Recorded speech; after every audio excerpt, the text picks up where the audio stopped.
What's going on, y'all? Episode 4. Welcome to Definitely Funny. Yes, indeed. I'm Logic. Y'all already know what it is. Guess what? I got another great guest. My man B.A. Yes, straight out of the Bronx. Y'all don't even know. You know, via Africa as well. We gonna get into all that. Ghana for You know at the what I'm time. saying? There it is. Good. You know what I'm saying? Word up. Y'all already know. Now, B.A. Talk to me. You know what I'm saying, give them a background, because I know I just said you from the Bronx. Yes. What part of the Bronx? I'm originally from 170 on Teller Avenue. Shout out to my Claremont Park people, but the last about 11, 12 years, some shit like that, Tremont on the Concourse. Okay, all right. Have they gentrified your side yet? It's creeping. It's creeping. You know, they always start south, because south is usually where the worst place is at, if you look geographically, because that's, you know, we're sun people. So south plate of anywhere is usually closer to the sun. It means darker people there. Right. So get the darker ones out first, then let the milk come up the stream. Yeah. So I think that stream is like Grand Concourse, because I've been on the Grand Concourse, and I remember like going back to like a Yankee game back in like '97, like, you know, the Jeter years. And I ain't gonna lie, we left. It was real gully on that 4 train. It was, you know, I was kind of gully, like that 4 train and that D train, you know. It still got its days. It still got its days, but it's only on days that end with, you know, like off days, you know, post 3-day weekends or something like that. Because I remember before, it would be like dudes hanging out in front of the McDonald's trying to thug you for your McRib sandwich or something. And the precinct's still downstairs. Oh, okay. Yeah. All right. So, okay. So, see, it's still, shout out to the Bronx for keeping it 100. That's right. You know, but now also I know your family originates from what region? So, of Africa? my family is from Ghana. Ghana, yes. West Africa. Specifically, hope I didn't get this wrong, Kokofu. Everyone always thinks Accra. Accra is the capital. Gotcha. You know what I'm saying? That's like going to New York and saying that everyone's from Albany. Like, Albany is what? Albany's kind of whack, but you know what I'm saying? Everybody ain't from fucking Accra, you know, so. Been to Albany. Yeah. Real quiet. So Accra is like the Kingston? Yes. Yes. Okay. Absolutely. Oh, absolutely. So essentially what it is, that's the default part when you want to lie and say, right. Yeah, I got some bread, you know what I'm saying? Like, yeah, I got some like knowing damn well, people came up in huts and shit, but that's cool. No, I ain't mad at that. You know what I'm saying? I hear you. Shout out to the huts too. Let me get some money. I'll have a nice ass fucking hut.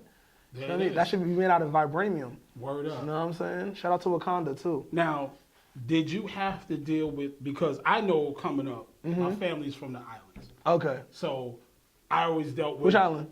Trinidad and Antigua. Nice. Shout out to my Antigua masters. Yes. So shout out to I know I Trinis. dealt with the unbiased stereotypes, especially, you know, elementary school, kids are rude as shit. Yeah. I mean, beyond rude. Yeah. Now, I remember coming up, and because this is probably my first bout of, you know, touch of racism. One of the disses, I love especially racism, by the way. for, you know, for my dark skinned folks, for some reason, and probably a lot of kids from the 80s heard this, African booty scratcher. Yes. I don't know where this term came from. It came from Ricky getting shot. Yes. Fuck. African booty in Boys in the Hood. Boys in the Hood. When Ricky! No! Yeah, I remember Ricky. Bitch ass nigga couldn't run fast enough. Fuck out of here. You growing up, you know, being, you know, having African parents. Right. How did the elementary, how did kids treat you? So the thing that's funny about that is, you know, like I said, I love racism. I can literally talk about this shit for eons, but we don't have that kind of time. But the first awareness of me being, I guess, a first generation African American, that's how I like to identify myself. My parents came straight from Africa. I was born in America. I was born on 149 on Morris Avenue, Lincoln Hospital. American. Because black is just a color, or if you look in the dictionary, it's actually the omission of white light. But once again, whatever. Gets deep. Yeah, of course. Everything starts with language, right?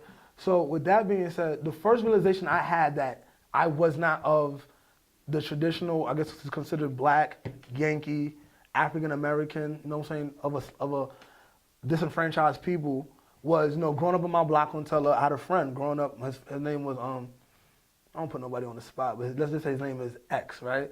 And, you know, I literally remember like it was yesterday. We was talking about something. All he goes is, he goes to me, he says, "Oh, you lucky, because you got both your parents in the house." And that shit made me feel mad bad. I didn't know where that came from. I was just like, yeah, I mean, like, but da-da-da. Like, sometimes, I don't know. All I know, he said, the conversation went somewhere, and he said, "You're not black, you're African." And I didn't know what that meant.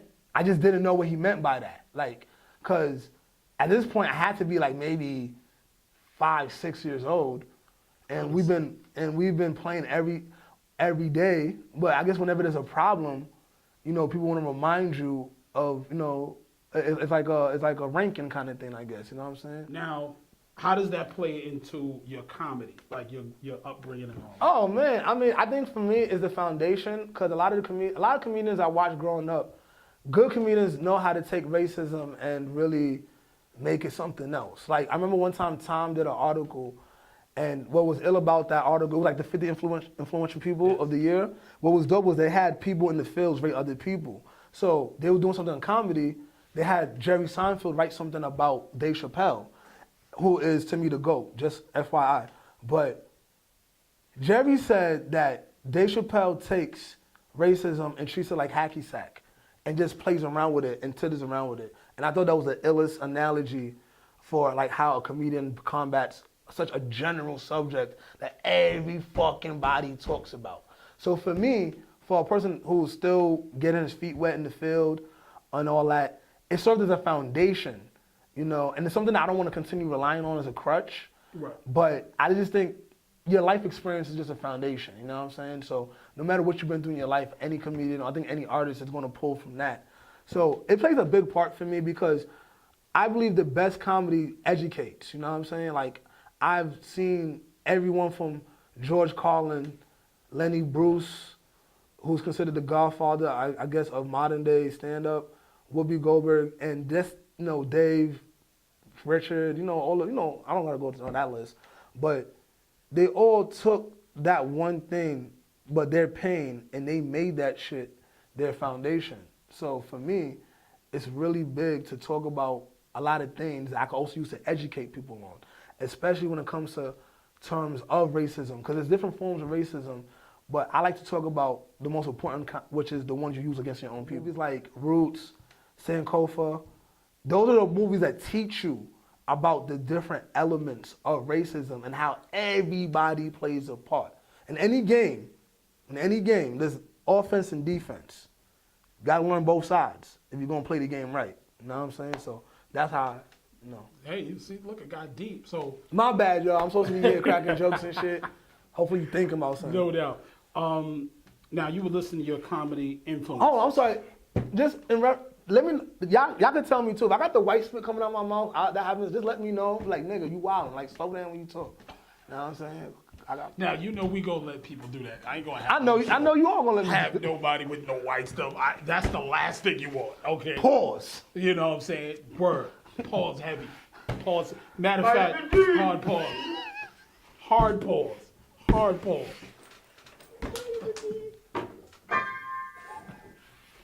All right, my bad. I had to do that one time. You would listen to some of your comedy influences. You said Dave Chappelle. Yes. George Carlin, Lenny Bruce. Yeah. I don't want to say Lenny Bruce, 'cause I haven't studied his stand-up, but I know of him, and I know of his importance. I hate when people try to pretend like they know something. If someone came to me asking about a Lenny Bruce joke, I'll look like a fucking idiot right now. But so I know who else? Who else is? You gotta talk about the Kings. You gotta talk about all of them, because Steve showed us how to do the business. You know what I'm saying? Cedric, I just look like the motherfucker, so I could pass for his son. DL, you know what I'm saying? People sleep on DL, but DL had one of the best shows on television at a very important time. I remember he had the show, and Jim Galifianakis was on that show as his neighbor. So, you know what I'm saying? And DL's a very educational brother. But you see, I'm saving the best for last. Rest in peace, Bernie Mac. Yep. Rest in peace, Bernie Mac. That was an old fucking G. From how he talked to how he dressed, the whole Miss Parker Friday thing. You know what I'm saying? Like, Bernie he wasn't a funny black guy. He was just a funny guy. You know what I'm saying? When it's all said and done, don't say I'm a funny black comedian. Say I'm a funny person. If you gotta use an adjective that's not funny, then I wasn't that good. I don't want the crutch. Just give me the title. Don't give me shit at all. Now, I know this is just me. I noticed certain things that with comedians, especially if their family originates or they were raised in African culture. In their humor and their stand-up, they always got to throw in their accent. Yeah. And kind of almost, and I don't want to use the word like. You say it. Say it's cheap. It's cheap. Right. It's fucking cheap. I mean, it gets a good laugh depending on how It's a you crutch. say it. It's a crutch. I use that. I didn't want to use that shit, but it's one of those things where it's like when you pull the collar, like, let me get a quick turnaround. It works every fucking time. So it's like, I think it's the corniest shit in the world, but, you know, then am I a hypocrite by laughing at somebody using a Hispanic accent or using their native accent? No, so I guess it's like, but I totally, but I didn't even let you finish your sentence, my bad. But I'm like, has it drawn you, or like let's say you've gotten more opportunities to get on stage and things of that nature using that, where as opposed you just want your humor and your material to stand out on its own? So the reality, I'm gonna be honest, I don't feel like I'm at that level yet. Like here's the thing, I love to write, but comedy is all delivery. Like the reason why it's the most respected art form out of all of them, because you don't have a beat to land on, and I rap too, and I'm fucking nice, just by the way. But you don't have a beat to guide you, right? It's not painting where you have an easel to lay on. You don't got shit besides the outfit you decided to wear that day, the projection of your voice, and your fucking delivery. So where I'm at right now, because I've been doing open mics for about 5-6 years, and this is the first year I actually went out and did a show. So I'm very amateurish when it comes to this. I'm good, I can't lie, but I want to be great. Oh, I'm going to switch gears though. Okay, let's switch gears. You know what I'm saying? Because I know right now the big comedy story, at least for me, it's very interesting. Because it's almost like almost a comedy civil war you would have. This Cat Williams versus Kevin Hart thing. I think to me it's a very interesting argument, because they're talking about styles, like literally comedy styles. And these are two dudes, I know people have bit their jokes. What's your take on it as far as in comedy styles? Before, the only thing I know, I didn't hear Cat Williams reply to Kevin direct after the whole Breakfast Club Tiffany Haddish interview. Cause I feel like people are picking on Tiffany. That shit has got to stop. I don't give a fuck who's coming from. Stop picking on our women. Stop. It's just, who cares? I don't give a fuck if she's corny. Stop picking on our women. And stop doing that shit in front of cameras. Everybody listen to this shit. Stop having your argument in front of a fucking camera. Whether you by yourself or you with your lady or with your boy. That's our biggest problem. That's our biggest problem. We do this shit in the fucking camera. Stop doing that shit. I know we feel like it's technology and social media and all that shit. The whole world watches us do that shit. And when the whole world watches us, they take that side, take everything away from us, come in and give us the scraps. It's been done since the beginning of fucking time. This PSA has been sponsored by Definitely Funny. I saw you for the first time on stage as a comedian. I've seen you rock before. Shout out to my man Suit. I think I met you actually at Fat Beats. Yes. And shout out to Eclipse, shout out to Brownback also, shout out to J57, SoulCon, Element, Mark, aka the Audible Doctor. Those are my brothers for life. Just gotta say that. Go ahead. Yes. And so we were at Dave's Comedy Cave. Shout out to Dave. Shout out to Dave. You were my third Shout guest. out to Dave. Appreciate you. And I got to see you rock for the first time on stage there. How was that? How crazy was that? One of the best feelings I've ever had in my fucking life. More than rapping. More than just before. I'm still figuring that part out. Because rap is like, I was rapping on my way here. Like literally, I was writing something on my way here in my head. I'm always rapping. Comedy, I just didn't know I'll be good at it. So it's weird. It's really weird with comedy with me. It's really fucking weird. Like, comedy's like that girl that you're supposed to marry, but you don't know you don't know. You just don't know. And rap is like that girl that's terrible for you, but you'll body a nigga so quick for her. Like, it's a real. So it's like, it's your high school sweetheart versus your Instagram. Because I can tell you to this day, anyone that knows me knows that I rap, but you may never get a project from me because I respect the art of rap too much. That if it's not great, I'm never gonna put it out. But comedy is kind of like, I'm here now. Like, I'm not even supposed to be here. So that means you got essentially like 8 like demo tapes worth of just material. I got shit on my phone right now, of course. That's never gonna come out. Oh, that's of course. Now it's but wait, because you get large enough, one of your peoples is gonna release. They could do that. Your amateur I'm rap fucking tape. nice. I'm fucking nice. I'll spit something right now, but I don't got that kind of time. Just something He won't rap. Well, I probably gonna see him rap if you haven't rapped with him already. Good. You know what See? I'm saying? He saves me. But you know I'm nice. You know I'm nice. But I noticed there's a lot of comedians that want to rap. But can they Why? rap? Can they rap? That Can list they is rap? short, though. I want to say that list is probably. Tell me who. Tell me who. Afion Crockett actually can rhyme. Shout out to Afion Crockett and shout out to my boy John Nelson. John Nelson used to work with. Yes, John. You know John Nelson? Yes. That's ill. So that's my best friend's uncle. Wow. So you want to talk about dig up? I guarantee you, if I get big enough, you're gonna find tapes of me and John battling at my boy's house. Like three battles, and he killed me every fucking time. Because I actually shout out to John O. Shout out to John O. That's the big John homie. O. I met actually at my homegirl's birthday party. They was doing karaoke, and he was doing the choices. I don't even know if John knows I'm doing comedy now. That's the crazy part. But I know he's been doing movies and all that. He's been grinding for a long fucking time. He's one of those dudes that like, if you don't know him, then you out the loop. You know what I'm saying? 'Cause I didn't even know that you knew him. You see what I'm saying? Like that's He's been on Definitely Amazing really. a million times. See how small this world gets? Small world. I'm ready for you Small now, though. world. John, I'm ready for you now, though. I got nice. You got bars. It's been a couple years since you seen me, since that rapathon. That 24-hour rapathon, remember? I'm ready. You know, it's always love, big homie, but I would fucking kill you now. Now, what is there? Do they want you to marry traditional African women, or do they want you to, I don't whatever know. you get? I don't think they really care. My mother always said, as long as you in love, that's what matters. And I asked her, 'cause I remember when I was working, I remember doing security at a medical college that was predominantly Jewish. It was the first time I realized that Jewish women got fat asses. I did not know, no race. I'm not trying to be racist, but y'all bad. Like I love everybody. I really do. I love everybody. I'm not gonna tell you my preferences, 'cause I'm gonna get cursed out. By the time when this shit gets aired, I'm gonna get cursed out. I'm gonna get congratulations and cursed out. But I'm not here to start no racial debate, not yet.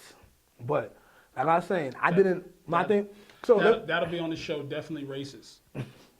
So that being said, right? But the most racist thing you can say is, I'm not racist. That's the most racist thing you can say. I'm not, like, you're definitely fucking racist. If you said that. If you said I'm not racist, you're definitely fucking racist. No, but the second one after that is, I have blank friends. Oh. Like when you identify, like, you're I not used to tell racist, everybody, but I have white friends. I hate everybody equally. And I probably hate my people the most. And I love my people the most. Anyway, so I remember working in out of school, and I was like, oh, they're, there used to be like a thing where, quote unquote, white women didn't had the pancake, you know what I'm saying?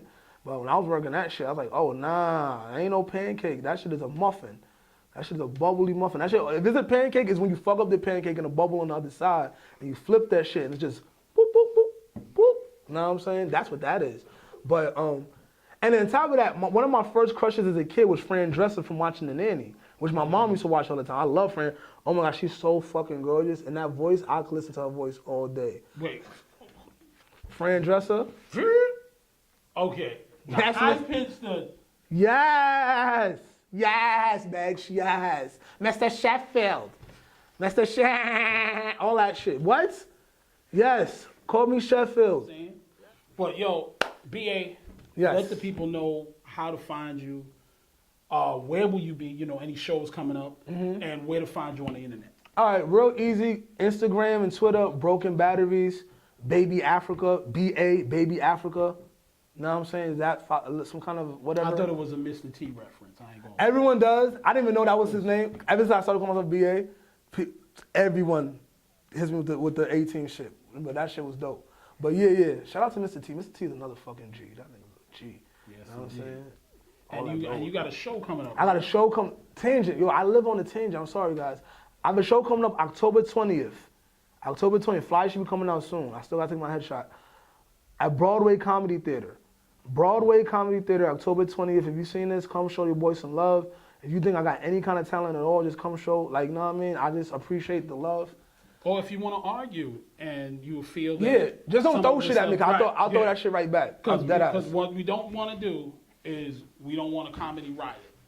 We want to create a riot of laughter, Yes. but we don't want to create a comedy riot. But hit me direct. Hit me them direct. Matter Hit of me- fact, y'all got the Broken Batteries, spelled in English on Instagram.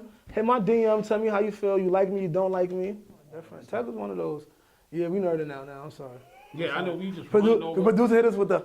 Yeah, wrap it up. Know what I'm saying? He about to hit I learned that us shit with from the white people. music. When white people hit you with the spin, and to the point where they elbow, it moves like a tornado, nigga, it's Cut it done. out. But yo, Shout out to our producer as well. Y'all know Randy. Randy. I'm sorry. y'all know what it is. I'm Logic. Can you imagine me on drugs?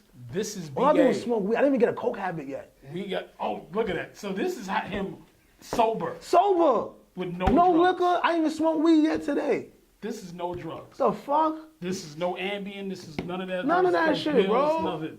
So if he does end up on a coke habit, expect. You know I'm Oh, doing. Nigga, when I make my first meal, I'm probably doing a line right that same day. I just want to see what it feels. I just want to see what the hype is about. Don't judge me. Give a fuck, but I just want to see what the hype is about.